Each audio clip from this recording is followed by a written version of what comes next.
May I come in sir? આવી જાઓ બેસી જાઓ યાની યા ઉપર હા શું છે તમારા હાથમાં? MP sir. એમપી એટલે માય પ્રોફાઇલ સર. અચ્છા શું નામ છે તમારું? MP sir. એમપી એટલે મોહનપાલ સર. તો એમ કોને? તમારા પિતાજીનું નામ શું છે? MP sir. એના નામ આપીને બાપના નામ આપી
વધી ગયા.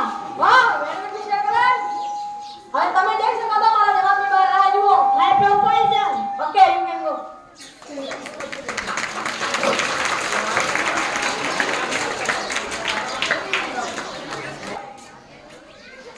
Gentlemen, sir. આવી જાઓ. તમારી ખુરશી લઈ લો. આ લાઈને જવાની ના આવે બેહો. Okay, okay, sir. Proposal. શું નામ છે તમારું? Mr. Vaitil. હે? આ બેટી વિશે આઈટી યુએસ. इसकी टोपी उसके सर. હા હવે તમને જણાવો તમારી નોકરી શું કામ છોડી? अपनी किताब भागी गई. ના ના લેટભાઈ હોતું હશે આ हाँ सर. તો હું તમને નોકરી આપું છું. Thank you,